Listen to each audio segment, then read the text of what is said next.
that I like about this film is it gets straight to the point. It comes in and you see that first shot of the librarian just walking around, and they didn't even show the ghost at the time that spooked the librarian. She just goes crazy and then straight to title.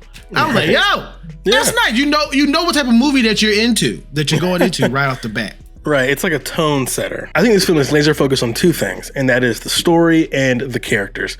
Two things that I think bizarrely were missing in Afterlife, and I assume they're missing in Frozen Empire because I don't care. I'm not gonna watch it. First thing is, this movie is not the laugh-a-minute riot that you would really expect this movie to be. Right. This movie has a very dry sense of humor. Square. Good guess, but wrong.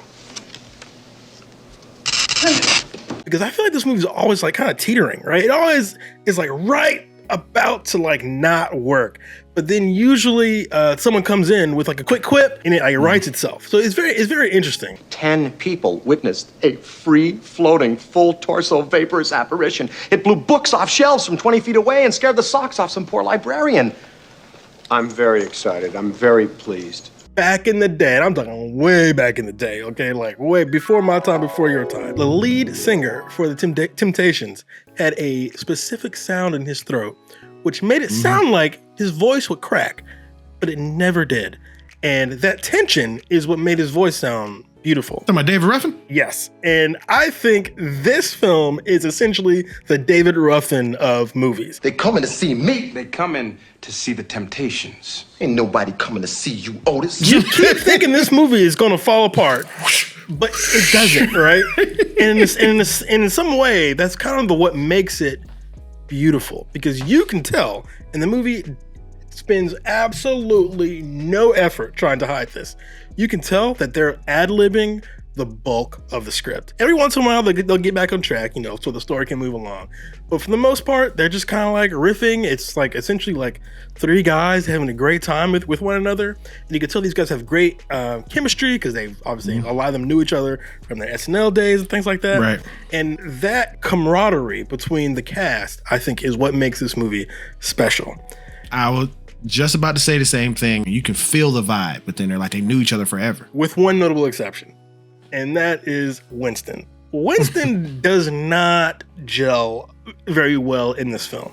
Now, Ernie Hudson, the actor who played Winston, has been very vocal about how disappointed he was at how small his role became. Apparently, when the script came to him, it came to him after it passed Eddie Murphy's hands, and he saw a big meaty script and he was like, oh, this is going to be great. And then he shows up to set, again, he was their second choice, only to find that this big meaty script for him turned into something really small. And his character doesn't even show up until halfway through. That should not work, to be honest with you. Having a main character pop up halfway through the film shouldn't work as smoothly as it does. But I think because he's an outsider, he really does feel like a work buddy. What's one thing that I can make for certain about the 80s? What's that? Reginald Vell Johnson is going to be a cop. That's funny. Yeah. He does show up in this thing. Yeah, and I was like, oh, look, it's Carl Winslow. One of the best things about this film is the practical effects. I love it. I love practical effects. They look great. They had sets that was built. No green screen. That griminess, that like realness that makes things feel more grounded. The fact that it's missing out of a lot of like modern, more digital films is one of the main reasons why I got no interest in Afterlife and what's this new one called? Ice Age? Shit, whatever. Like I don't care. Like I just could not care Empire, he said Ice Age. We reviewed Afterlife. I flew to Atlanta, and me and you were like, we're gonna have a good ass time watching this. We so did, yeah. And we sat there and watched that boring ass film, and it pissed me off. So going back and watching this film, bizarrely, it is kind of like seeing an old friend. You're like, oh yes, back in the good old days before the drugs got to you. And like, you look great, baby. They suffer from sequelitis. Where and nostalgia baiting. Exactly. Or the movies get obsessed over things that this film gives no shits about. Think about how this film introduced the proton packs to you. The first time you see Bill Murray wearing his proton pack, he looks disappointed. He's not like, wow, I'm a real Ghostbuster now. That's kind of bullshit they do now, And I like the fact that it was just something for his job. You know what I mean? It might as well have been a vacuum on his back, right? That lends to a realness to the film. It feels like you're watching some guys that could easily be plumbers or, getting rid of bugs or something. Just like they said, one big cockroach bite your head off. Exactly right. That's got to be some cockroach. Bite your head off, man. If this is your first time watching it, I don't think you'll enjoy it as much as someone that feels a level of nostalgia towards the film. Right. Like, Star Wars is about a guy who comes from a planet far, far away, who grows up to take on like the Empire. You know what I'm saying? This movie's about 3 dudes starting a business. You know what I'm saying? It feels different. And when they start the business, it's as ragtag as it could be.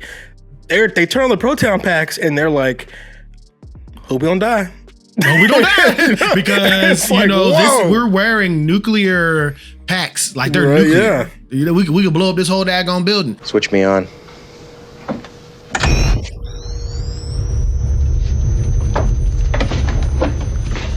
The end where they're fighting Gozer, I kind of felt like this was one of those that was super rushed. Yeah. Yeah. And it went from her, and then it went to Stay Puft, which was freaking awesome, and then it was like done. Yeah, I agree. And I think that's part of the thing I was saying earlier. Like, that also shouldn't work, right? The movie's more about the cast. It's about how these people riff off each other, and the stakes of the city, and the interdimensional tear and all that stuff bizarrely come second.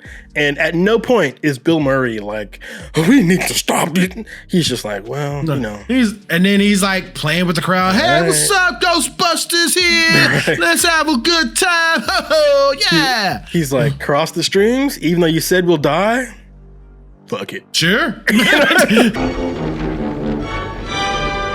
I love this plan. I'm excited to be a part of it. Let's do it.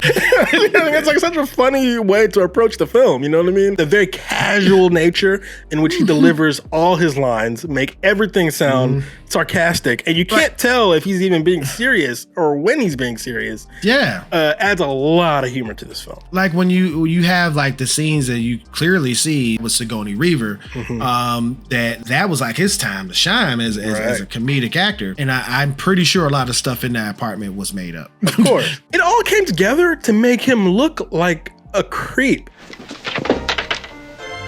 No kiss. He looked like a creep. So like, I'm like, this little meet cute is not that cute, and yet for some reason.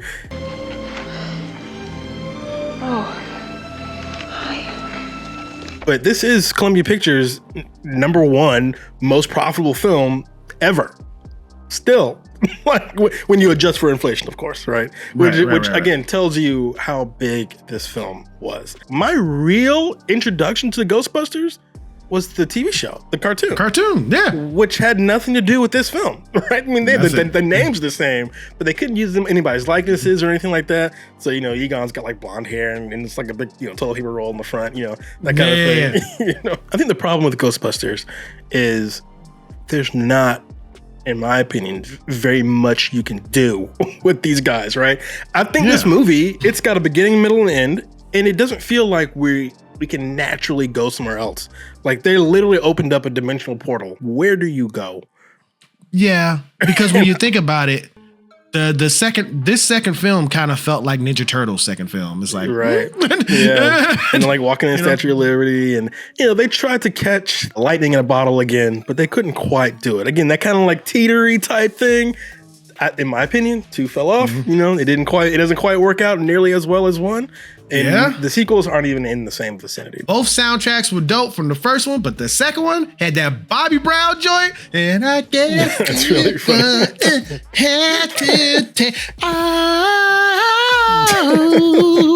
That was my joint. I have that on my Spotify. Just like, That's really funny. But the original Ghostbusters is a genuinely good film. It's a much slower than a modern day blockbuster, but it's still a lot of fun. For sure.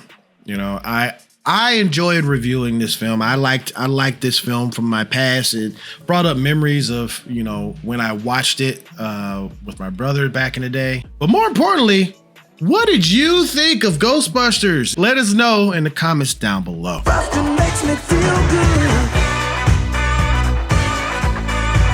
Hey, thank you so much for clicking on this video. We really do appreciate you guys so much. We are almost to 1,000 subscribers. We are almost there, all right? So if you're new to seeing us, please hit that subscribe button right at the bottom. It's right there. It's calling your name, okay? Go ahead and do it. And if you did like this review for this film, please hit the thumbs up, or you can hit this thumb down, whichever you choose. It is your opinion. Just remember one thing, it is mostly wrong. We'll see you in another video. Bustin' does make me feel good.